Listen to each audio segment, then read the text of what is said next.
ይሄ እድል ይገባኛል ይሄን ፕሮግራም የመጣሁት ለኔ ይገባኛል ብዬ ስላሰብኩ ነው ምታነሱት ሐሳብ ይወስነዋል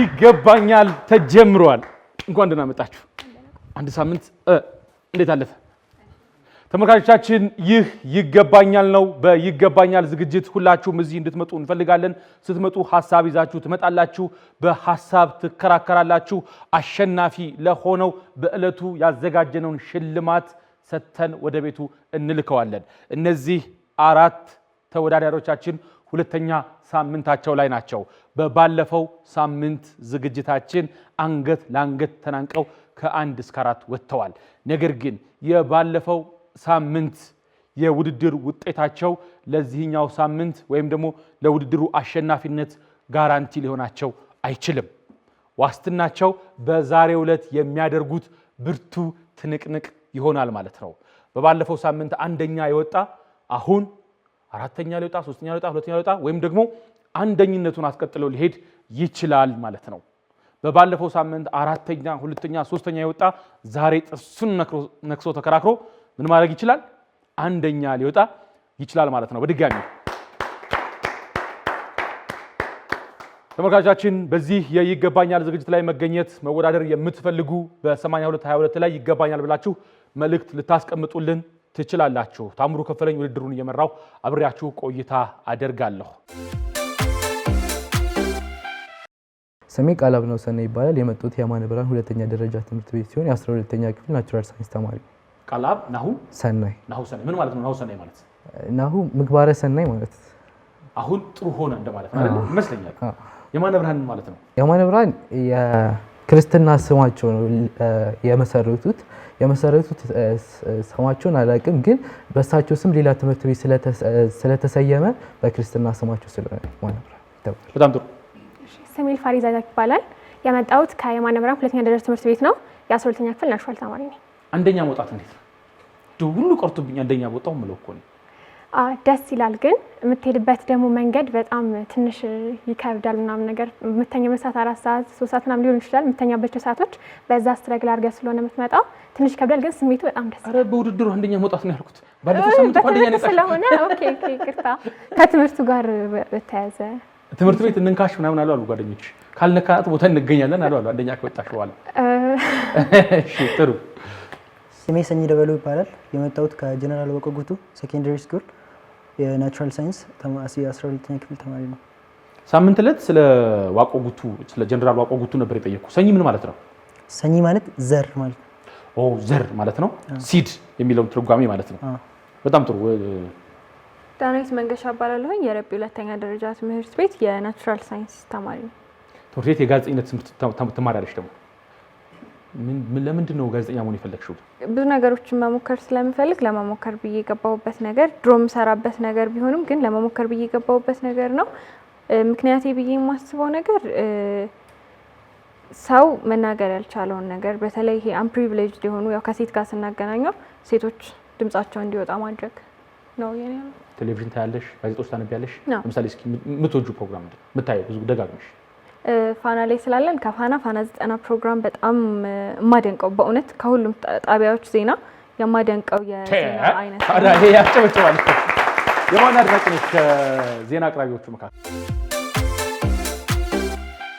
በጣም ጥሩ ተመልካቾቻችን ይህ ይገባኛል ነው በይገባኛል ዝግጅት በዚህ ሳምንት ከባለፈው ሳምንት የቀጠለ ሁለተኛው ሳምንት ላይ እንገኛለን እነዚህ አራት ተወዳዳሪዎቻችን ከተለያዩ የመንግስት ትምህርት ቤቶች የመጡ የ12ኛ ክፍል ተማሪዎች ናቸው ወደ ዩኒቨርሲቲ ለመግባት ራሳቸውን እያዘጋጁ ይገኛሉ ማለት ነው በጣም በየትምህርት ቤታቸው ያሉ ጎበዝ ሰቃይ ተማሪዎች ናቸው ዛሬ በይገባኛል ይመጣሉ በይገባኛል ይዳኛሉ ምን መሆን ነው የምትፈልገው እስኪ በኦሮምኛ ንገረን አኒ ከነን ተው በርባዱ ኢንጂነር ዳ እኔ መሆን የምፈልገው የኮምፒውተር ሳይንስ ኢንጂነር ነው በጣም የምወደው ሙያ ነው ያው ሰው መሆን የሚፈልገውን ነገር ካወቀ የማያሳካበት ምክንያት አለ ብዬ አላስብም የምማረው ደግሞ መማር ስላለብኝ ብቻ አይደለም አካባቢን እንደዚሁም ማህበረሰቤን ሀገሬን ለማገልገል ጭምር ስለሆነ የኮምፒውተር ሳይንስ ኢንጂነር መሆን ነው የምፈልገው። ጨልሴን በሩሰ በረደ ጨልሴ ዋንቴ ጎደሱንታኒ ወንተን በረደ ሰና ናኖኮ ኢላሌ ወንተ ናኖኮ ፈየዱ ደንደው ወጀቹን ቀበጀዴታንን ከነን ሰራ በረደ ይችላል ገለተው ሰኚ በጣም ነው የምናመሰግነው። ውድድራችንን ከመጀመራችን በፊት እዚህ ቦታ ላይ የምናስቀምጣቸውን ሳምንት ለተም አብረውን የነበሩትን የፋና ሚዲያ ኮርፖሬሽን ስልጠና ጥናትና ጥራት ዳይሬክተር የሆኑትን አቶ ከተማ ኃይሉን እንጋብዛቸዋለን። እናጨበጭብላቸዋለን።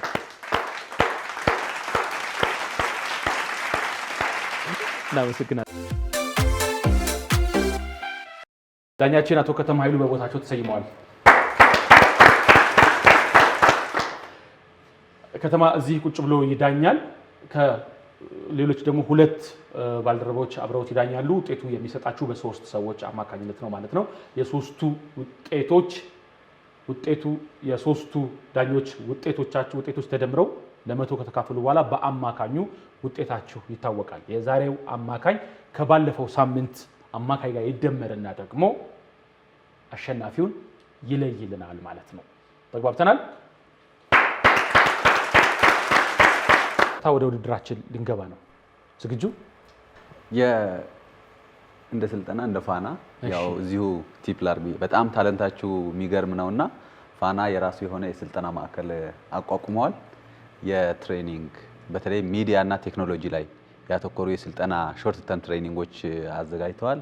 ይሄ ደግሞ ለእንደዚህ አይነት ወጣቶች ደግሞ ፍላጎቱ ላላቸው ውጪ ማክሰሱን ለሌላቸው ሰዎች መጥተው በተለይ በጆርናሊዝም በብሮድካስት ቴክኖሎጂ እንደዚሁ ደግሞ በግራፊክስ እና ደግሞ በቪዲዮግራፊ እና ፎቶግራፊ ኤሪያ ላይ ያሉ በጣም ፕራክቲካል የሆኑ ሾርት ተርም ትሬኒንጎችን ይሰጣልና የእናንተንም ታለንት ኢንሪች የሚያደርጉ ስለሆኑ ልክ በእንደዚህ አይነት እድሉን ያላቸው ሰዎች የነዚህን አውትፑት አውጥቶ ለማህበረሰቡ ጥቅም ማዋል አንዱ ታርጌት አድርጎ ነውና ፋና የሚሰራው ለስልጠና ማዕከላችን ራሱ መነሳሳት እንደሆናችሁ ነው በጣም የገባኝና በዚህ አጋጣሚ ላመሰግናችሁ እፈልጋለሁ። በጣም እናመሰግናለን። በቀጥታ ወደ ውድድሩ ልገባ ነው። ዝግጁ? ተመልካቾቻችን ይህ ይገባኛል ነው የምንገኘው። በሁለተኛው ሳምንት የተማሪዎች ውድድር ላይ ነው የምንገኘው። እነዚህ አራት ተማሪዎች ከተለያዩ የመንግስት ትምህርት ቤት የመጡ የ12ኛ ክፍል ተማሪዎች ናቸው። ሁሉም በየትምህርት ቤቶቻቸው የሚያስጨበጭቡ ጎበዝ ተማሪዎች ናቸው። ድጋሚ ለራሳችሁ ወደ መጀመሪያው ዙር ጥያቄ ከመግባቴ በፊት በመጀመሪያ መመለስ የሚፈቅድ ማን ነው? የመጀመሪያ ጥያቄ ለመሆን የተዘጋጀ። በጣም ጥሩ ዳናዊት ትቀድማለች። በጣም ጥሩ ዳናዊት፣ በትምህርት ጉዞዎች ውስጥ አጋጠመኝ የምትዩ ትልቁ ችግር ምንድን ነው? ያንንስ ችግር እንዴት አለፍሽው? ያጋጠመኝ ችግር ብዬ ማስበው የፒር ፕሬዠር ወይም የጓደኛ ግፊት የምለው ነገር በጣም ያጋጥመናል። በተለይ ደግሞ ወደ ከተማ አካባቢ የሚማሩ ተማሪዎች ይህን ነገር ይረዱኛል ብዬ አስባለሁኝና ብዙ አይነት ነገሮች በእኛ እድሜ የማይጠበቁ ክለቦች ምናምን በጣም ብዙ ነገሮች ሱስ እነሱ ነገሮች ያጋጥማሉ። ያንን ነገር እንዴት ነው የገታሁትኝ? ህልሜን አላማዬን ፊት ለፊት ላይ በማስቀመጥ ያን ነገር ባደርገው ደግሞ ህልሜ ላይ እንደማያደርሰኝ ስለማቅ ህልሜን ፊት ለፊት ያስቀምጬ እነዛ ነገሮች ገትቻለሁኝ። ሌላ ደግሞ ሲያጋጥመኝ የነበረው ነገር ሶሻል ሚዲያ አዲክሽን ነው። ሶሻል ሚዲያ አዲክሽንን ደግሞ ኢሊሚኔት ያደረኩበት መንገድ ታይመር ስልካችንን መጠቀም ስንጀምር ታይመር ማውጣት እንችላለን። ያው ታይመሩንም አጥፍተን መመለስ እንችላለን፣ ግን ዲሲፕሊን ሲኖረን ያንን ነገር ደግመን አናደርገውም እና ያ ችግር ሶሻል ሚዲያ አዲክሽን አጋጥሞኝ ያውቃል። ከዛ ደግሞ 10 ነገር መሞከር በጣም ፈልግ ነበርና ያ ነገር አጋጥሞኝ ነበር። አሁን ግን ሴትል አድርጌ ውስን ነገሮች ላይ ብቻ ፎከስ አድርጌ እነሱን ለማሳደግ ነው እየሞከርኩኝ ያለሁት። ብዙ ነገር መሞከር ያው 10 ያባረረ አንድ አይዝም አይደለ እንደ ሀገራችን ተረት 10 እንዳላባረር ብዬ ውስን አንድም ባይሆን ውስን አድርጌ እየሰራሁባቸው እገኛለሁ። እንደዛ ነው ኦቨርካም ያደረኩት። ሰዓት አልቋል። በጣም ጥሩ። ማነው በመቀጠል የሚመልሰው? ሁለተኛው ነው። በትምህርት ጉዞሽ ውስጥ ያጋጠመሽ ትልቁ ፈተና ምንድን ነው? ያንስ እንዴት አለፍሽው? በኔ ህይወት ያጋጠመኝ ትልቁ ፈተና ብዬ ማስበው ክላስ ውስጥ ነው። ክላስ ውስጥ ማለት ነው እና የሆነ እኔ በጣም እንትን ማለት ፈልጋለሁ ፓርቲሲፔት ማድረግ ፈልጋለሁ መመለስ ፈልጋለሁ ምናምን ነገርና ተማሪዎች ምናምን ምንድነው ልታይ የምትለው ምናምን ነገር እንደዚህ ነው የሚሉት አስተሳሰቦች አሉ ምናምን ነገርና እሱ ታይም በህይወት ያየሁት እንትን ኮንፊደንስ ላይ አፌክት ሊያደርግ ይችላል። ግን ያን ነገር ይስታርጊ ማለት ደግሞ ተምረሽ የት ትደርሻለሽ የሚባል ነገር በአሁኑ ጊዜ የመጣበት ነገር ነው እየመጣልበት ነገር ነው። ብሶ ልክ ሜዲሲን ማውጣት በፈልገው ምናምን ነገር ስትላቸው ምናምን ነገር ጆርናሊዝም ስትላቸው ምናምን ነገር አያየሽው ነገር እየቀጠለ ተልኳት ምናምን ያሉ ይነግሩኛል። ላይ ክላስ ውስጥ 50 ሆነን ተምረን 3 ተማሪ ብቻ ነው አክቹሊ ናቹራል የገባው ሌላ እንዳለ ሶሻል ነው የገባው ምናምን ነገር ከዛም ገብተው ደግሞ የራሳቸው የሆነ እንትን ይለዋል ንግግር ምናምን ነገር መሀል ላይ ይመጣል ማለት ነው። ከዛ እነዚህ ነገሮች በሚሆንበት ጊዜ ትንሽ ግፊት አለው እነሱ ግን ጠንከር ያልፈ እስካሁን እዚህ ያሻለው ያስባለው ነው ነው። በጣም ጥሩ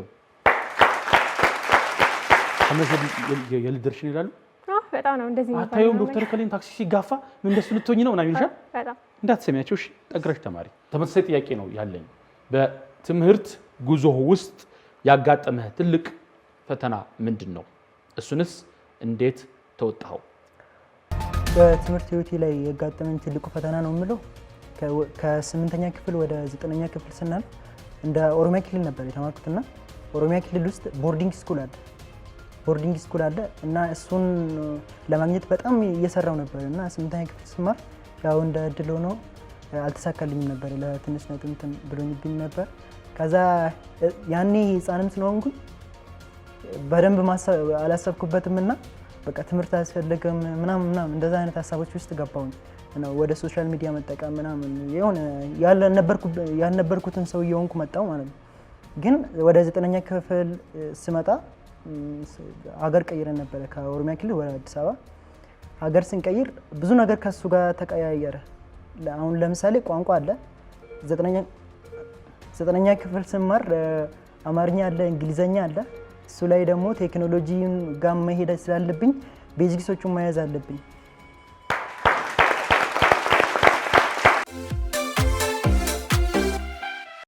በትምህርት ጉዞ ውስጥ ያጋጠመህ ትልቅ ፈተና ምንድን ነው? እሱንስ እንዴት ተወጣው? በዋነኝነት እኔ ፈተና ብዬ ማስበው ነገሮችን ፕራዮሪታይዝ አላደርግም ነበር። የሆነ ታይም አለ ግን በዛ ታይም ላይ ሀሳቦችን ፕራዮሪታይዝ ማድረግ አልችልም። ብዙ ነገሮች ላይ ስካተርዱኝ ነበር የምሰራው። የሆነ መሰራት የምፈልገው ነገር አለ፣ ፓሽኔት የሚያደርገኝ ነገር አለ። እሱ ሙሉ አቅሜን አንድ ነገር ላይ ፎከስ አድርጌ እንዳልሰራ ያደርገኛል። እሱ ነገር እንዴት ተወጣሁት ብዬ ሳስብ ካለኝ ታይም አንጻርና ካለሁበት ሁኔታ አንጻር ብዬ እሱን ከዛ በኋላ ፕራዮሪታይዝ የማደርገው መጀመሪያ መስራት ጀመርኩ። ሁለተኛ ደግሞ ዲሲፕሊን። በጣም አብዛኛው ተማሪ ምንድነው የሚጎለው ነገር ዲሲፕሊን ነው። ዲሲፕሊን ደግሞ እንዴት እንደሚመጣ አብዛኞቹ ላይ ምንድነው የተሳሳተ አመለካከት አለ። እሱም በቃ ማጥናት ከተባለ ማጥናት ነው፣ ሌላ ነገር ማቆም ነው። ከዛ በኋላ ደግሞ በተከታታይ 7 ሰዓት 8 ሰዓት ማጥናት ነው የሚባል ነገር አለ። እሱን ደግሞ ምንድነው ስማርት በሆነ ወይ በማጥናት እሱን ፈትቻለሁ ብዬ አስባለሁ። ተመልካቾቻችን አራቱም ተወዳዳሪዎቻችን በተሰጣቸው ሰዓት የመጀመሪያውን ዙር ጥያቄ መልሰዋል። በመቀጠል የምንሄደው ወደ ጠቅላላ እውቀት ጥያቄ ይሆናል ማለት ነው። ተመልካቾቻችን ይህ ይገባኛል ነው። በይገባኛል ዝግጅት ሁላችሁም እዚህ እንድትመጡ እንፈልጋለን። ስትመጡ ሀሳብ ይዛችሁ ትመጣላችሁ። ሀሳባችሁ ተከራክሮ ያሸነፈውን ሀሳብ እንሸልማለን። ያ ሽልማት ወደ ቤት ተመልሶ አንዳች ፋይዳ ያለው ነገር ለራስ ለማህበረሰብ ለሀገር እንዲያደርግ እንፈልጋለን። ለነዚህ የ12ኛ ክፍል ተማሪ ተወዳዳሪዎቻችን አሸናፊ ለሚሆነው እጅግ ዘመናዊ የሆነ ላፕቶፕ ኮምፒውተር እንሸልማለን። ላፕቶፕ አለ። ላፕቶፓችሁ ለምን ነው በዋናነት የምታደርጉት? አይ በዋነኝነት ያው ዌብ ዲዛይን ስለምሰራ እሱ ዌብ ዲቨሎፕ ለማድረግ ይጠቅመኛል። ያው በጣም ኦልድ ስለሆነ ብዙም አልሰራበትም እንጂ ለትምህርትም በጣም እንጠቀምበታለን። ቢኖረኝ ብዬ ማስበው ላይክ ከወዲሁ እንትን በተለያዩ ጉዳዮች ላይ ምናምን ነገር ሪሰርች መስራት ፈልጋለሁ። በአካባቢ ማጠናቸውና ማየት ነው ፕሮብለሞች አሉ፣ ችግሮች አሉ ምናምን ነገር እና በነዛ ጉዳይ ላይ አርቲክል ምናምን ብጽፍ ደስ ይለኛል እና እነዛን ለመጻፍ ምናምን እንጠቀምበታለሁ። ሁለተኛ ደግሞ እንደነገርኩ ኮድ አደርጋለሁ ብዬ ያለው ምናምን ነገር አሁን ያለሁት የሆነ ቤዚክሱ ላይ ነው፣ ኤችቲኤምኤል ሲኤስኤስ ጃቫ ላይ ነው ያለሁት። ግን በደንብ ይፈልጋል አብሶ ዩኒ ከገባ በኋላ ፓይተን ያስፈልጋል። ልክ እንደዚህ አድቫንስ ሊሆኑ ላንጉጆችን መማር አለብን እነዛን ለማድረግ ደግሞ ያስፈልገኛል። በዚህ አጋጣሚ ፍሬሽማን ኮርስ ላይም ፓይተን ልክ እንደ ማንዳቶሪ ሆነ ይማራሉ ያን ኮድ ለማድረግ ማለት ነው። ያን ለማድረግ በጣም ካሁኑ ከጀመርክ ምናምን ነገር ለወደፊት ላይ የሚመጣው ውጤት በጣም ይጠቅማል ብዬ አስባለሁ። ፕሮብለሞች የማይቻሉ ፕሮብለሞች ደግሞ ሶልቭ ለማድረግ ግዴታ ሌላ ፕሮግራም ጋር ሄጄ ምናምን ነገር እስቲ እንትን ጻፍልኝ ማለት አያስፈልገኝም ማለት ነው። ራሴው ፕሮብለሙን አይቼ ሰርቼ ሌላ ሰው መድረስ ይችላል። በዚህ ሀሳብ ነው ማለት ነው። ለብዙ ነገር ነው የምጠቀመው፣ ግን በጣም ኮምፒውተር የጠቀመኝ ነገር መጽሐፎችን የሆነ የሰውን ታሪክም ይሁን የሆነ መጽሐፎችን እኔ የምፈልገውን በብር መግዛት ትንሽ ይከብዳል። ደግሞ የውጭ መጽሐፍ ምናምን ሲሆን አሁን የሮበርት ግሪን የጻፋቸውን መጽሐፎች ለመግዛት ትንሽ ይከብዳል። ስለዚህ ያን በቀላሉ ዳውንሎድ አድርጌ አነባለሁ፣ እጠቀማለሁ። ለትምህርት እጠቀምበታለሁ። እንዳልኩ ደግሞ ለአንዳንድ ዲቨሎፕ የማደርጋቸው ነገሮች አሉ፣ ለሱም እጠቀምበታለሁ። ከዚህ ውጭ ደግሞ አንዳንድ ኮርሶች አሉ፣ ሾርት ኮርሶች ለምሳሌ እንደ ፕላን ቢ ማያቸው አሉ ከትምህርት ጎን ለመጠቀም። አሁን ለምሳሌ ፎሬክስ ቤዚኩን ይሆን እንጂ ወስጃለሁ እና ማርኬቲንግ ምናምን በቃ ለማየት ለመሞከር በኋላ ይጠቅሙኛል ለማለት በቃ ትናንሽ ኮርሶችን እንደ አሁን የ5 ሰዓት ቪዲዮ ኮርስ ከተማርክ በቃ ትንሽ ቤዚኩን ነገር ታውቃለህ ማለት ነው። እነዛን ነገሮችን እጠቀማለሁ። እንደ መንግስት ትምህርት ቤት ተማሪነት መጽሐፍ አናገኝም እንደ 12ኛ ክፍል ማለት ነው። አበጅታይን ስሙልኝ እያለች ነው። እሺ የ12 ሳይሆን የክላሳችን የምንማርበትን ክላስ ሳይሆን በፊት ያሉትን አናገኝም ራሳችን ጋር ስለማይቀር ስለምንመልሰው ሶ ሜንሊ አሁን የምንጠቀምበት እዚህ 12ኛ ክፍል ስገባ መጽሐፍት ለማንበብ በስልክ በጣም ያስቸግራል እና በፒሲ ነው ማነበው። እነሱ መጽሐፍቶች ለማጥራት የምጠቀምበት ልቦለድም ጋር ብንመጣ እንግሊዘኛም እሱ እንዳለው አማርኛም ቢሆን እንደሱ ለማንበብ እጠቀምበታለሁ። ከዛ ኮዲንግ በጣም አዲክሽን ውስጥ የሚከት ነገር ነው። ሱሰኛ ሆነህ ግን ደግሞ ስኪልህን ደግሞ ዲቨሎፕ የምታደርግበት ነገር ነው። በጣም ደስ ይላል። አንዴ እስኪገባን ነው እንጂ በጣም ደስ ይላልና ኮዲንግ እጠቀምበታለሁ። ኮዲንግን ደግሞ ወደ ቢዝነስ ማምጣት እንችላለን። ሰው ቢዝነስ ጀነሬት ማድረግ እችልበታለሁ ማለት ነው።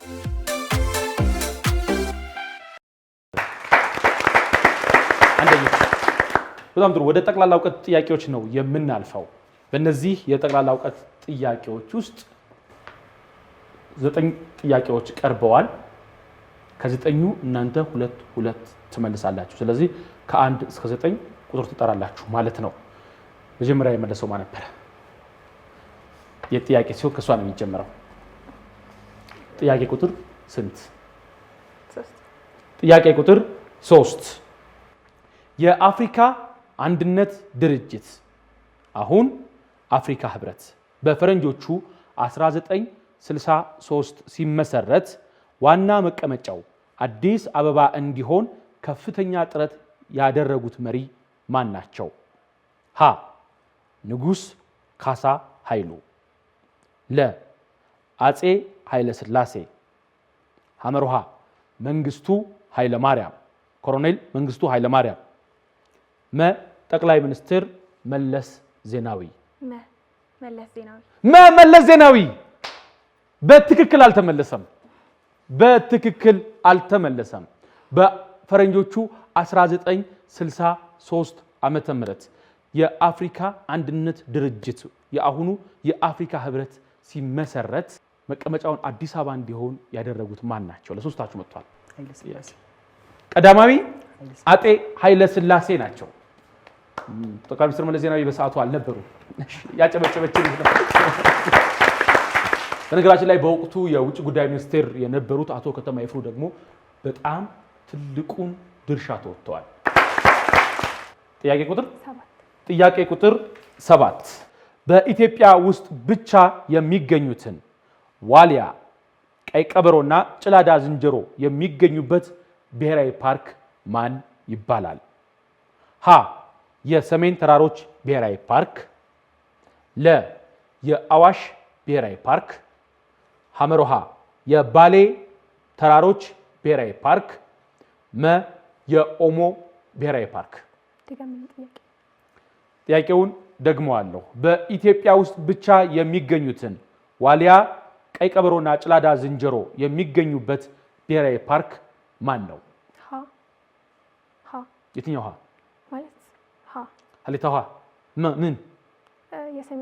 የሰሜን ተራሮች ብሔራዊ ፓርክ በትክክል ተመልሷል። በትክክል ራስሽ ማጨብጨብ እንጂ በጣም ጥሩ ጥያቄ። ሶስተኛ ጥያቄ አንተ ጋር ነው። ጥያቄ ቁጥር ስንት? ቁጥር 6 ጥያቄ ቁጥር 6 6 በኢትዮጵያ ዘመናዊ ስነ ጽሁፍ ውስጥ የፍቅር እስከ መቃብር ደግሞ አለው። በኢትዮጵያ ዘመናዊ ስነ ጽሁፍ ውስጥ ፍቅር እስከ መቃብር የተሰኘው ዝነኛ ልቦለድ ደራሲ ማን ናቸው? ሀ ጋሽ ስብሐት ገብረ እግዚአብሔር፣ ለ ክቡር ዶክተር ሐዲስ ዓለማየሁ፣ ሐምሮሃ በዓሉ ግርማ፣ መ ሎሬት ጸጋዬ ገብረ መድኅን። በዓሉ ግርማ በትክክል አልተመለሰም። በትክክል አልተመለሰም። ማን ናቸው? ክቡር ዶክተር ሐዲስ ዓለማየሁ። እጅግ ያለቻችሁ እኮ ነው። ተጠያቂ ማን ነው? ጥያቄ ቁጥር ስንት? ጥያቄ ቁጥር 1 ጥያቄ ቁጥር 1 የአፍሪካና የኢትዮጵያ የድል አርማ ተደርጎ የሚወሰደው የአድዋ ጦርነት የተካሄደው በስንት ዓመተ ምህረት ነው?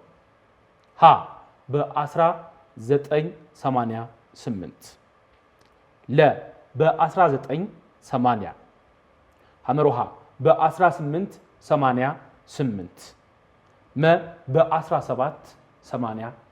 ሐመሮሃ በስንት? ሐመሮሃ 1888። ሐመሮሃ 1888 በትክክል ተመልሷል። አጨብጭቡለት እንጂ አድዋን እኮ ነው ማለት ለራስ አጨብጭቡ እንጂ። በጣም ጥሩ። ወደ ዳናይት መጥቻለሁ። ከተጠየቁት ጥያቄዎች ውጪ ማለትም ከ1 ከ3 ከ6 እና ከ7 ውጪ ከ1 እስከ 9 የፈለግሽውን ጥሪ። 8 ጥያቄ ቁጥር 8 ጥያቄ ቁጥር 8 የብርሃን ፍጥነት በሰከንድ ስንት ኪሎ ሜትር ነው? ሀ 150,000 ኪሎ ሜትር ፐር ሰከንድ፣ ለ 300,000 ኪሎ ሜትር ፐር ሰከንድ፣ ሐመሮሃ 500,000 ኪሎ ሜትር ፐር ሰከንድ፣ መ 1 ሚሊዮን ኪሎ ሜትር ፐር ሰከንድ። ምርጫ ይደገምልኝ። ምርጫውን በድጋሚ ያቀርበዋለሁ። የብርሃን ፍጥነት በሰከንድ ስንት ኪሎ ሜትር ነው? ሀሌታ ውሃ 150,000 ኪሎ ሜትር ፐር ሰከንድ፣ ለ 300,000 ኪሎ ሜትር ፐር ሰከንድ፣ ሐመሮሃ 500,000 ኪሎ ሜትር ፐር ሰከንድ፣ መ 1 ሚሊዮን ኪሎ ሜትር ፐር ሰከንድ። ለ በትክክል ተመልሷል። በትክክል ተመልሷል። ቀጣይ ተጠያቂያችን ጥያቄ ቁጥር ስንት? 4 ጥያቄ ቁጥር 4 በጣም ወሳኝ ጥያቄ ነው። በሰውነታችን ውስጥ ኦክሲጅንን ከሳምባ ወደ ተለያዩ የሰውነት ክፍሎች የሚያጓጉዘው የደም ሴል የትኛው ነው? ሀ ነጭ ደም ሴል፣ ለ ሬድ ብለድ ሴል ሬድ ብለድ ሴል በትክክል መልሰዋለች። ምርጫውን እስኪጨርስ እንኳን እድል አልሰጠችኝም። ሐመሮሃ ቀይ የደም ሴል ነበር የሚለው በትክክል መልሰዋለች። አጨብጭቡላት ድጋሚ። ሰኛ ተጋኒ ጥያቄ ቁጥር ስንት? 2 ጥያቄ ቁጥር 2 በኢትዮጵያ ውስጥ ያለው የምድር ባቡር መስመር ከየት ተነስቶ እስከ የት ድረስ ነው የሚሄደው? ሀ ከአዲስ አበባ አሰብ፣ ለ ከአዲስ አበባ ጅቡቲ፣ ሐመሮሃ ከአዲስ አበባ ድሬዳዋ፣ መ መልሱ አልተሰጠም።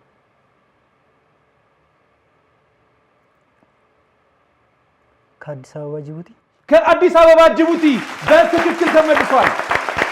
በትክክል ተመልሷል። አንተ ጋር ነኝ ያለሁት። 9 ጥያቄ ቁጥር 9 በኢትዮጵያ የብር ኖቶች ላይ ተጽፎ የሚታየው ጽሑፍ ምን የሚል ነው? ሀ ኢን ጋድ ዊ ትረስት በፈጣሪ እንታመናለን፣ ለ ላምጪው እንዲከፈል ሕግ ያስገድዳል፣ ሐመሮሃ ሐቅ ብቻ በቂ ነው፣ መ ልዩነት በአንድነት። ለምን ላምጩ እንዲከፈል ድገል በለው ለአምጪው እንዲከፈል ህግ ያስገድዳል። ለአምጪው እንዲከፈል ህግ ያስገድዳል። በትክክል መልሶታል።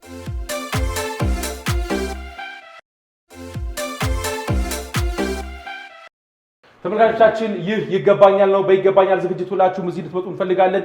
ስትመጡ ሀሳብ ይዛችሁ ትመጣላችሁ። በሀሳብ ትከራከራላችሁ። ሀሳባችሁ ያሸንፋል። ተሸልማችሁ ወደ ቤት ትሄዳላችሁ ማለት ነው። እነዚህ የ12ኛ ክፍል ተማሪዎች ናቸው። ዩኒቨርሲቲ ለመግባት ራሳቸውን እያዘጋጁ ወጥረው እያጠኑ እያነበቡ ያሉ ተማሪዎች። ዛሬ የዚህ ውድድር አሸናፊ ለሆነው ተማሪ ደግሞ አንድ እጅግ ዘመናዊ የሆነ ላፕቶፕ ኮምፒውተር እንሸልማለን።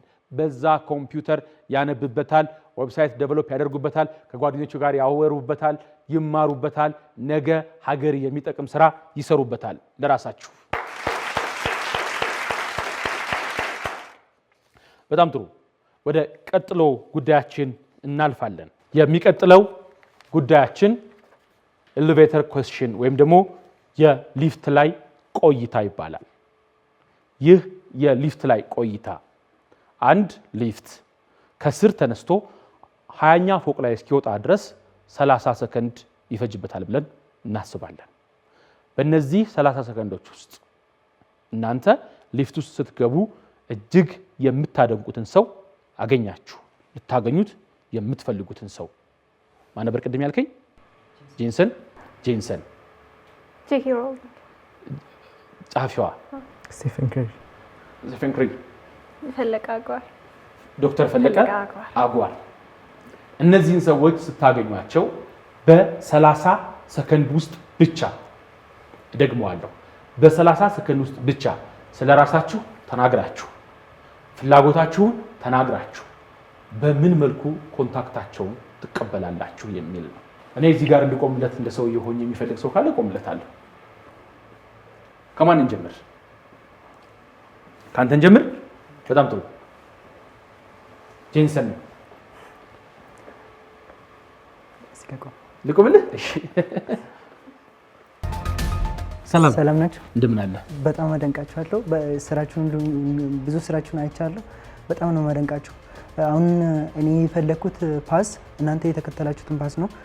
ብዙ ነገር እየሞከርኩት ነው ያለሁት።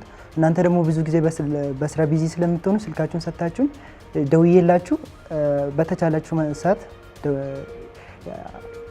የሚያስፈልገኝን ምክር እንድትሰጡኝ ፈልጌ ነበር።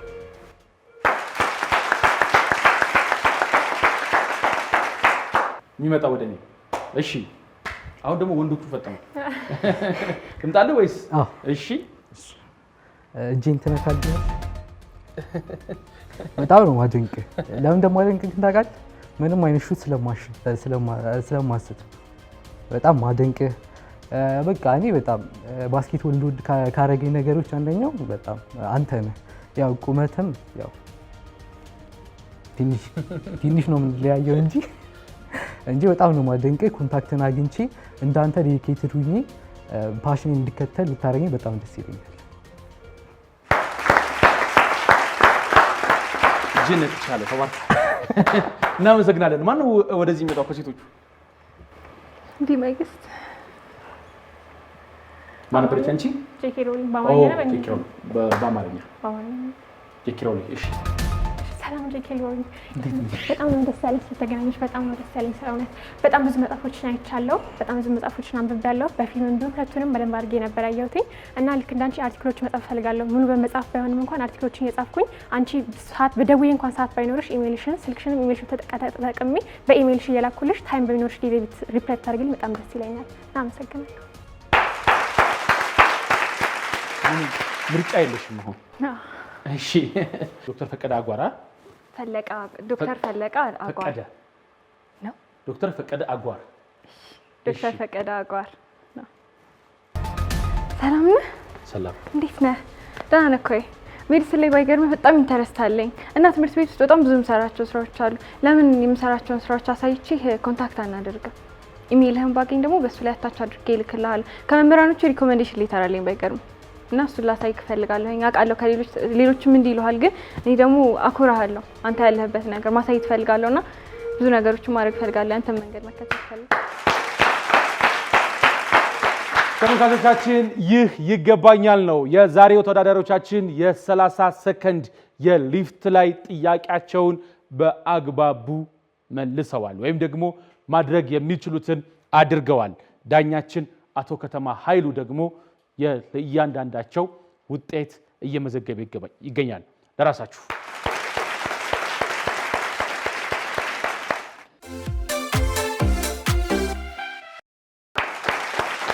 የዚህ ውድድር ዳኛችን አቶ ከተማ ኃይሉ ናቸው። የፋና ሚዲያ ኮርፖሬሽን ስልጠና ጥናትና ጥራት ዳይሬክተር ናቸው። መድረኩ የእርሶ ነው። በጣም ኢምፕረስ እያደረጋችሁኝ ነው። ምናልባት የምጠይቀው ኢንፑት ነው እንጂ ብዙ ቻሌንጅ ማድረጋችሁ ነገር የለኝም። አጠቃላይ ግን ያቀረባችኋቸው ጥያቄዎች ሪዲንግ ላይ እንደሆነ ነው ማለት ሆቢያችሁ በተለይ ትርፍ ጊዜያችሁን እንዴት እንደምታሳልፉ ስትጠየቁ በማንበብ ወይ ጉግል በማድረግ እንደምታሳልፉ ነው ሀሳብ ሲሰጡ የነበረውና ይሄ ሃርድ ኮፒ እና ሶፍት ኮፒ አሁን ዘመኑ ያለበት የሃርድ ኮፒ ዘመን አይደለምና መጽሐፍ ላይ ቅድም ስትጠየቁ ነበርና እነዛም ላይ ትንሽ ቻሌንጅ ስትደረጉ ነበረ። ማንበብ በተለያየ መንገድ ሊገለጽ የሚችል ስለሆነ እዛ ሆቢያችሁ ላይ ማንበብ ከጊዜና ከሰብስታንሱን ከመውሰድ ኮንሴፕቱን ከመውሰድ ጋር ያለውን ነገር በደንብ ዳናይት ለምሳሌ ስታነቢ በምታነብበት ጊዜ ማንበብ ሆቢሽ ከሆነ ለዱዋል ፐርፐስ መጠቀም ነው አይደል? ስለዚህ በዚህ ሂደት ውስጥ ስታነቢ ታይሙን ሌንግዝ ኦፍ ታይሙን ነው ማተር የሚያደርገው ወይስ ከዛው ሀሳብ የምንወስደውን ነገር ከውስጡ የምናወጣውን ሀሳብ ነው ሞር ኢምፓክትፉል የሆነው የሚለው ላይ እስቲ ትንሽ ሪአክት አድርጊ ብዬ ነው። ሳብጀክት ዋይዝ ሲሆን ቅድም ስናገር የነበረው ኬሪየር ዲቨሎፕመንት ላይ እና ኖርማሊ ላይፍ ላይ ልናነባቸው የምንችላቸው መጽሐፎች ላይ ነው። ሳብጀክት ዋይዝ ሲሆን ግን የሰብጀክቱ የተለያየ የሆነ የአነባበብ ስርዓት ይኖረናል ብዬ አስባለሁ። ማትስ የምናነብበትና ባዮሎጂ የምናነብበት ወይ ተመሳሳይ አይደለም። ሶ ባዮሎጂ በምናነብ ጊዜ ሪል ላይፍ ኦልሬዲ የምናውቀው ነገር ነው። በተለይ ደግሞ ሂውመን ባዮሎጂ የምንለው ነገር ከራሳችን ጋር የተገናኘ ነገር ነው። ሶ ኢቭን እያየን ሁላ መማር የምንችላቸው ነገሮች አሉ። ፎር ኤግዛምፕል አሁን የመስል ነገሮችን እያየሁኝ እዚህ ጋር ባይሴፕስ ትራይሴፕስ እያልኩኝ ላሳያችሁ የምችላቸው እንደዛ ሪል ላይፍ ላይ አምጥቼ ማገናኘት የምችላቸው ነገሮች ናቸው። ማትስ ሪል ላይፍ አፕሊኬሽኖች እንዳሉት ሆኖ ግን አሁን ቅድም በባለፈው ሳምንት ላይ ጠቅሳው ነበረ ኤልፋሪስ ላብራቶሪ አክሰስ ማድረግ አለመቻል አለ። ያንን ደግሞ እንዴት ነው እሱ አሁን የሁለቱን ሀሳብ ሳጠናክራ በብሬካችን ታይም ላይ ያነበብናት ነገር ወደ ውስጣችን እንድትቀር ቪዥዋሊ ያንን ነገር ማየት ኢምፓክት አለው ብዬ አስባለሁኝ እና ዩቲዩብ ላይ የላብራቶሪ ስራዎችን ማየት ለኬሚስትሪ ለፊዚክስ በጣም አሪፍ ነው። ማትስ ላይ ስንመጣ ኦልሬዲ ጥያቄ መስራት በጥያቄ ፕራክቲስ ማድረግ ከዛ ደግሞ ማጥናት ከመጀመሪያ በፊት ወይም ማንበብ ከመጀመሪያ በፊት ጥያቄ መጠየቅ ርዕሱን አየዋለሁኝ። ከዛ ይሄ ርዕስ ለምንድን ነው የሚጠቅመን ምንድን ነው የሚያደርግልን የሚለውን ነገርና ምን አሉት የሚለውን ነገር ካዩኝ ደግሞ ይሄ ምንድነው ያ ምንድነው የሚለውን ነገር በጥያቄ መጠየቅ ሙሉ እንትኑን እንድንረዳ ያደርገናል። ሰብጀክት ዋይዝ የሚለው ለመመለስ ያክል። እሺ ጥሩ ነው። ሰኚ ብዙ ስታነብ ብዙ ጊዜ ረጅም የሆነ ጊዜ ነው የምትወስደው ወይስ በጣም ፈጠን ያለ ግን ኮንሴፕቹዋል የሆነ ነገር ነው? እስቲ አንተ። እኔ ሳነብ የተለያየ ነው እንትን ትምህርት ላይና እንትን ሌሎች መጽሐፍ ሳነብ አንዳንዶቹ የማንወስዳቸው ነገሮች አሉ። አንዳንድ ፊሎሶፊዎች ማለት ከስፒሪቹዋል ላይፍ ጋር ወይም ደግሞ ከሌላው ላይፍ ጋር ወይም ደግሞ ባህላችን አለ ኢትዮጵያዊ ስለሆነ ከሱ ጋር የሚጋጩ ነገሮች አሉ። እነሱን አይዳቸውን አንብቤ ግን እየመዘንኩኝ የኔ የምመራበት መጽሐፍ ቅዱስ ስለሆነ በመጽሐፍ ቅዱስ ነው የምመዝነው እንደዛ አይነት ነገር ብዙ ጊዜ ማለት ነው። ግን የትምህርቱን 100% ምንም ሽምደዳ በቃ ዜሮ ነው የማጣቸው ፈተና ላይ የማጣቸው ነገሮች ራሱ ሽምደዳ ላይ ነው። አነባለሁ፣ ኮንሰፕቱን አንደርስታንድ አደርጋለሁ። ፈተና 10 ማምጣት ያን ነገር መረዳት አይደለም፣ ፈተናም ለመመለስ አይደለም የምንማረው። ያን ኮንሰፕት ተረድቼ ከዛ በቃ ሽምደዳውን ለፈተና ካስፈልገኝ አንድ እሞክራለሁ፣ ግን ኮንሰፕቱን መረዳት ላይ ነው ፎከስ የማደርገው። እሺ ወይ ለኔ የምጠቀመው ሁሉ ጊዜ አንድ ሪሰርች አደረግ ነበር። እንዴት ነው ጎበዝ ተማሪ መሆን ይችላል? እንዴት ነው ከመጽሐፍ ላይ ብዙ እውቀት ማግኘት ይችላል? ብዙ እንትን ይል ነበርና አንድ ያገኘሁት ፖሞዶሮ ቴክኒክ የሚባለውን ቴክኒክ ነው የምጠቀመው። ላይክ 25 ደቂቃ ነብና 5 ደቂቃ ረፍት ወስዳለሁ። 25 ደቂቃ ነብና 5 ደቂቃ ረፍት ወስዳለሁ። ከ30 ደቂቃ በኋላ የምታደርገውን ነገር እመኑኝ አታስተውሉት። ብዙ ሰዎች ላይ ሪሰርች የተደረገ ነው። አታስተውሉት ምናምን ነገር ምን አደርጋለሁ? ታይሙንም ይዛለሁኝ። አት ሴም ታይም ደግሞ ከአጠገቢ ወረቀት ይዛለሁ። ልክ 25 ደቂቃ እንዳለቀች እሺ ቆይ 4-5 ጀምበር ከዚህ ምን ተማርኩኝ ምን አገኘሁኝ ምናምን ብዬ እጽፋለሁ ማለት ነው። ከዛ ሁለቱንም እያስኬድኩ ሰዓቱንም በደንብ እያነበብኩ እንደሆነ እያወቅኩኝ ነው። በተመሳሳይ ሁኔታ ደግሞ መያዝ ያለብኝ መቅሰም ያለብኝ ከመጽሐፉ ደግሞ እየወሰድኩ ይሄን ሁለቱንም የምጠቀምበት ለትምህርትን በማነበበትም ጊዜም ይሄ ደግሞ እነዚህ አዲሽናል ቡክስ ብለን የምንጠራቸው የአስተሳሰብ እንትናችን ለማሳደግ የሚጠቀማቸው መጽሐፎች አሉ። እነሱ ሳነብ እንደዛ አደርጋለሁ እና መጽሐፉን ደግሞ አንድ ጊዜ ከጨረስኩት በኋላ የመጨረሻው መጽሐፉ ላይ በልሙጥ ወረቀት አድርግና እስኪ መጽሐፍ ምን ተማርኩኝ ብዬ ሙሉን ጽፈዋለሁ ማለት ነው ያገኘሁትን ነገር። ከዛ ስቴፕላር መጥቼ አስቀምጠዋለሁ። ቀጣይ ሙሉን በመሳይሆን ያችን ነገር አንብቤ ውስጥ የሚቀርልኝ ነገር ትላለሁ። ያን ቴክኒክ ነው የምጠቀም። በጣም አሪፍ። የመጨረሻ ስታነብ ሰብጀክት ዋይዝድ የሆነ ለምሳሌ ጊዜ ቅድም ማተራረግ ነው ጊዜውንና ኮንሴፕቱን ነው አሁን ሀሳብ የሰጡት ቃልአብ ብዙ ጊዜ ከሁለቱ በተጨማሪ ሰብጀክት ዋይዝ የሆነ የማንበብ ሀቢት አለ። አዎ ሰብጀክት ዋይዝ ሆኖ ለሰብጀክቱ የምሰጣቸው ዌይ ኦፍ ቴክኒክ አለ ማጠናበት። አሁን ለምሳሌ እኔ እንደሱ መሸምደድ ብዙም አይደለውም። ኢንስቴድ ካልኩሌሽን የሆኑ ነገሮች በጣም ደስ ይለኛል። ስለዚህ እሱን ዊክነስ ያለብኝን ቦታ እንዴት ነው ማድረገው? መጀመሪያ ሪሰርች እሰራለሁ። ከሰራሁበት በኋላ አሁን ለምሳሌ እንደ ባዮሎጂ አይነት ትምህርቶች ካሉ ምንድነው ቪዥዋል የሆኑ ነገሮች ነው ማለት። ምክንያቱም የሰው ልጅ ከሚያነበውም ይሄ ሪሪድ ከሚያደርጉም ነገሮች ከሱ ይልቅ ለሰው በማስረዳት ሊሆን ይችላል፣ ቪዥዋል የሆኑ ነገሮችን በማየት ሊሆን ይችላል። እንደሱ መረዳት ስለሚችል ዊክነስ ያለብኝን ቦታ ለመሸፈን አሁን ለምሳሌ እንደሱ ነው ማድረገው። ከታይም ዋይዝም ስጠቀም ቅድም እንዳልኩት ምንድነው ይሄ ጀስት እንደ ማንበብ ሳይሆን ከሱ ጋር ኢንተርቴን እያደረኩ ትምህርቱን በቃ ወደ ውስጤ እንዲገባ ወደ ሪል ላይፍ እንዲገባ አድርጌ ስለማነበው አንደኛ በጣም አልሰላችም እና አሁን ለምሳሌ እሷ እንደጠቀሰችው ፖሞዶሮ ቴክኒክ አለ። አሁን ለምሳሌ እሱን ስጠቀም ሞመንተም እንዳልወጣ አንዳንዴ ይፈራሉ። ምክንያቱም 25 ደቂቃ ወይ 30 ደቂቃ አጥንቶ 5 ደቂቃ እረፍት ይባላል። ግን በዛ 5 ደቂቃ የምንሰራቸው ስራዎች ለሚቀጥለው 30 ደቂቃ ኢፌክት ሊኖረው ይችላል። አሁን ለምሳሌ በዛ ደቂቃ ቲክቶክ ላይ ወይ የሆነ ነገር ቢባል ከዛ ሞመንተም ወጥቶ እዛው መቅረት ሊኖርበት ይችላል። ስለዚህ በዛ ሰዓት ምንድነው ወደ ትምህርት እንደውም ሊጋፋን የሚችል ነገር ነው መስራት ያለብን። ስለዚህ እንደሱ አይነት ቴክኒኮች እየተጠቀምኩ ሰብጀክት ዋይዝም ታይም ማኔጅመንትንም እንደሱ እጠቀማለሁ ማለት ነው። በጣም እናመሰግናለን። ስለዚህ በየቤታቸው የነዚህ ቶፕ ተማሪዎች ልምድ ደግሞ ስለሚጠቀሙበትና ውጤታማ እንዲሆንም ደግሞ ጋይድ የሚያደርጋቸው ነገር ከዚህ ውስጥ ማውጣት ስለሚችሉ ነው ይሄንን ጥያቄ እንደ ፔንድ አድርጌ ያነሳሁት። ስለዚህ በእያንዳንዳቸው ጋር የተለያየ የሆነ የታክቲክም ስማርትነስም እንደገና ደግሞ ሜቶዶሎጂም ጭምር እንዳለ ነው የምናየውና ይሄ በየኮንቴክስቱ በየሰብጀክቱ ያለን ታለንት እንደገና ደግሞ እንደ አክሰሲቢሊቲው የጥናት እና የማንበብ ክህሎታችን በጣም ዳይቨርሲፋይ አድርገን አፕላይ ማድረግ እንችላለን የሚለውን ነገር በደንብ አድርጎ ሌሎች ሊጠቀሙበት ይችላሉ። ስለዚህ እነዚህ ሮል ሞዴል ናቸው። በጣም ብዙ ከህይወታቸው ሌሎች ሊማሩባቸው የሚችሉት ነገር ስላለ በዛው ደግሞ ሀሳባቸውን ቴክኒካሊ እንዴት ነው ቴስት እንዲያደርጉ በሚል ያነሳነው ጥያቄ ነበርና በጣም እናመሰግናለን። ለራሳቸው ተመልካቾቻችን ይህ ይገባኛል ነው በይገባኛል ዝግጅት ዛሬ ይዘናቸው የመጣናቸው 4 ተማሪዎች ናቸው። ከተለያዩ የመንግስት ትምህርት ቤት ውስጥ የሚማሩ የ12ኛ ክፍል ተማሪ ራሳቸውን ለዩኒቨርሲቲ እያዘጋጁ የሚገኙ ተማሪዎች ናቸው። የዚህ ውድድር አሸናፊ ከደቂቃዎቹ በኋላ እናውቃለን።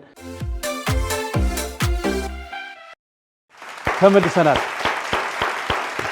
ስንመለስ ባዶ እጃችንን አይደለም የመጣነው፣ ውጤት እጄ ላይ አለ።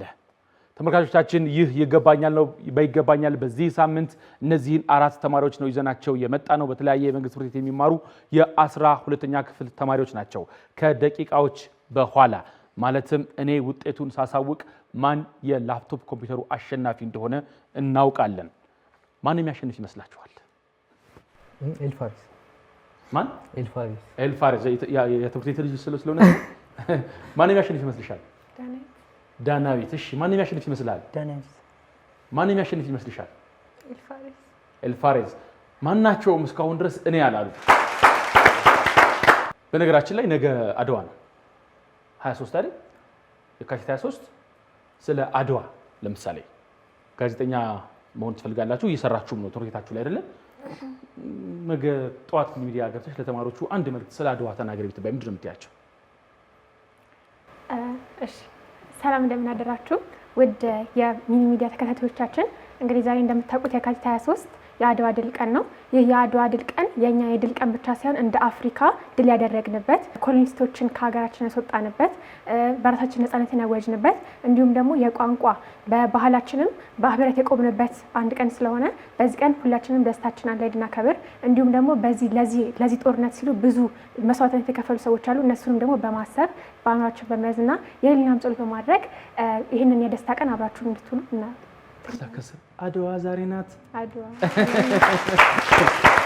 ሰላም የረቢ ሁለተኛ ደረጃ ትምህርት ቤት ተማሪዎች እንደምን ከርማችኋል? ዛሬ ቀናችን ነው። ዛሬ ነፃ የወጣንበት ቀን ነው። የጥቁር ድል የተፈጸመበት ቀን ነው። እስቲ አንዴ እንዴት ነው የምታከብሩት የሚለውን ከእናንተ እንስታለን። እንዴት ነው ስለ አድዋ ያላችሁ ነገር ምንድን ነው? ከዛ ከስር የሙኒት ነው ሜዳው። አንቺ ጋር ደግሞ ሪሜምበር ዛደ ሪሜምበር አድዋ የሚለው ሪሜምበር ኢት። በጣም ጥሩ። ስለ አድዋ ምን ፊል ታደርጋለህ? ምን አድዋ እዚህ እንድቆም ያደረገኝ አንደኛ ነገር የአድዋ ድል ነው። ምክንያቱም አድዋ ድል ባይሆን እኔ አሁን እዚህ ሌላ ልገኝ እችላለሁ ወይ እስሌፍ ሁኜ ልኖር የምችልበት ስለሆነ ከነፃነት ያወጣኝ ወደ ነፃ ያወጣኝ የአባቶቻችን ደም የከፈሉበት ጦርነት ስለሆነ በጣም ደስ ይለኛል እና ኢትዮጵያዊ ስለሆነ በጣም ደስ ይለኛል። ስምንት ላይ የተከፈለ መስዋዕትነት ነው ዛሬ እዚህ እንድትቆም ያደረገ ማለት ነው። ሰኚ አድዋ ለኔ ብዙ ነገርን አድዋ ባይኖር ኖሮ ሙሉ ኢትዮጵያውያኖች በራሳቸው ባህል በራሳቸው ነገር አይኖሩም ነበር። ለምን የውጮቹ እንትን ስለሚገዛ ማለት ነው። አሁን ግን በአድዋ ምክንያት ከስሌፍ ሳንገባ ነበር ወጣ ነው። ስሌፍ ሳናይ ወጣ ነው አሸነፍን ማለት ነው። እና ከአድዋ ብዙ ነገር እንማራለን። ለምሳሌ አንድ ላይ ከሆኑ ምን ማድረግ እንደሚችሉ ያኔ በጣም የማይታሰብ ነገር ነበር። ጥቁሮች ነጮችን ማሸነፍ በጣም በቃ የማይታሰብ ነገር ነው። ግን አንድ ላይ ስለሆን ምንም ልዩነታችንን ትተን አንድ ላይ ሆነን ተሰለፍነው አሸንፈናል። በጣም ጥሩ ውጤት ላሳውቅ ነው። በባለፈው ሳምንት 90 በአሁኑ ሳምንት 93 በአጠቃላይ ውድድሩ 91.5 በማምጣት የዚህ ውድድር ይህንን ውድድር አራተኛ ሆኖ ያጠቃልለው ሰኚ። በጣም ጥሩ። የዚህ ውድድር ሶስተኛ ደረጃን ይዞ ያጠቃለለው ወይም ያጠቃለለችው ደግሞ በዚህ ውድድር 96.6 በማምጣት ከባለፈው ሳምንት 93 ጋር ተደምሮ ለሁለት ሲካፈል 94.8 ያመጣው ወይም ያመጣችው ቃልአብ። በጣም ጥሩ። ሁለቱ ሴቶች ብቻ በድጋሚ ቀርተዋል። እንደነገርኳችሁ ነው በይገባኛል የባለፈው ሳምንት ውጤት በዚህኛው ይቀየራል። አሁን በቀጥታ የምጠራው አንደኛ የወጣችውን ይሆናል ማለት ነው። በዚህ ውድድር 99.8 ነው ያመጣችው። ደግሞዋለሁ። በዚህ ሳምንት ውድድር 99.8 ነው ያመጣችው። ከባለፈው ሳምንት 98.8 ጋር ሲደመር አጠቃላይ 99.3 በማምጣት አንደኛ የወጣችው ኤልፋሬዝ። እንደዚህ ነርግብ በነገራችን ላይ ተመልካቾቻችን የዚህ ውድድር ሁለተኛውን ያጠቃለለችው ዳናዊት ነች። ዳናዊት በዚህ ሳምንት 97.1 ነው ያመጣችው። ከባለፈው ሳምንት 98 ጋር ሲደመር 97.5 ነው ያመጣችው። አሸናፊነት እንዴት ነው? በደንብ ስለብሬት አድርጊያ። ምንድን ነው የተሰማሽ? በጣም ነው ደስ ያለኝ። የይገባኛል ፕሮግራም አዘጋጆቹን ሁላችሁም ማመስገን ፈልጋለሁኝ። አክብራችሁ ስለጠራችሁ ማመስገን ፈልጋለሁ። ከሁሉ በላይ ደግሞ የረዳኝና ያገዘኝን እግዚአብሔር ማመስገን ፈልጋለሁ። እስካሁን ድረስ በሰላም በጤና ጠብቆ እስካሁን ድረስ ያለውን ነገር በህይወቴ ዘመን መሪም ሆኖ ሲያገኝ ነበር መንፈስ ቅዱስን ኢየሱስ ክርስቶስን ሁሉ እግዚአብሔር በጣም ማመስገን የምፈልገው። ከተጨማሪ ደግሞ እናቴ ዘነቡ ተክሌ ቀጥታ የምታዩኝ ከሆነ መምህርት ዘነቡ ተክሌ ትባላለች። በጣም ብዙ ሳክሪፋይስ አድርጋልኝ ነው እዚህ የደረስኩኝ። አመሰግናለሁ። ወይዘሮ በላይነሽ ሹራ አያቴን አንቺን በጣም አመሰግናለሁ። ያስተማሩኝ አስተማሪዎች ፊዚክስ፣ ኬሚስትሪ፣ ባዮሎጂ ሁላችሁንም በጣም ማከብራችሁ በጣም አመሰግናችሁ። እዚህ መድረስ ምክንያት እናንተ ናችሁ። አመሰግናለሁ። በጣም ነው የምናመሰግነው ተመልካቾቻችን። ይህ ይገባኛል ነው። በይገባኛል ዝግጅት ሁላችሁም እዚህ እንድትመጡ እንፈልጋለን። ስትመጡ ሀሳብ ይዛችሁ ትመጣላችሁ። በሀሳብ ትከራከራላችሁ። ሀሳባችሁ ሲያሸንፍ እንሸልማችኋለን። እነዚህ ተማሪዎች ለአንድ ላፕቶፕ ኮምፒውተር እጅግ ዘመናዊ ለሆነ ላፕቶፕ ኮምፒውተር ተወዳድረው ኤልፋሬዝ አሸናፊ ሆናለች። እጅግ አድርገን እናመሰግናለን። የዕለቱ ይገባኛል ዝግጅታችን ተጠቃሏል። ሳምንት በሌላ እናገኛችኋለን። ታምሩ ከፍለኛ አብሬያችሁ ቆይታ አድርጌያለሁ። መልካም ጊዜ፣ መልካም ሳምንት።